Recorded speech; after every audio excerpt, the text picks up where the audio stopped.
Without me. I lay paralyzed on my bed, staring up at the ceiling. There was a faint water stain right above me, shaped vaguely like a butterfly. I had stared at that stain countless times growing up. Whenever I felt overwhelmed, I would look at it until the tears stopped. But this time, the tears leaked out of my swollen eyes and rolled down my burning cheeks. Breathing was becoming impossible. I could hear the frantic pounding of my own heart. Thump, thump, thump, like someone desperately banging on a door that would never open. My phone slipped from my numb fingers and hit the carpet. I let my eyes fall shut. Whatever, let it end. Nobody cared anyway. When my soul finally drifted out of my body, my very first thought was strangely calm. So this is what fading away feels like. Every ounce of pain and suffocation vanished in a split second. I floated up near the ceiling, looking down at my own body on the bed. The girl lying there had her head twisted at an unnatural angle. Her face was swollen beyond recognition. Her lips had turned a sickening shade of dark purple. Her arms were covered in a severe rash. The phone lay discarded on the floor, the screen still brightly lit. The search engine was stuck on the very last thing I tried to read before I lost consciousness. Emergency first aid for severe allergic reactions.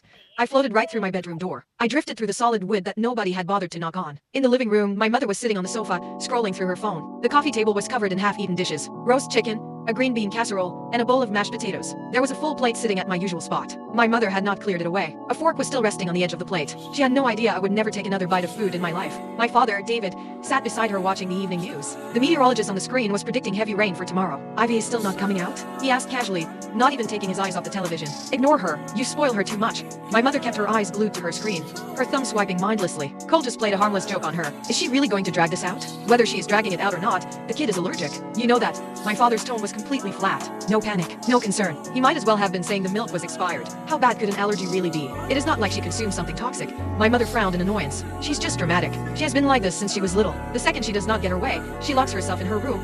Look at Cole. He is such a bright, happy kid, but having her around forces him to walk on eggshells, floating nearby.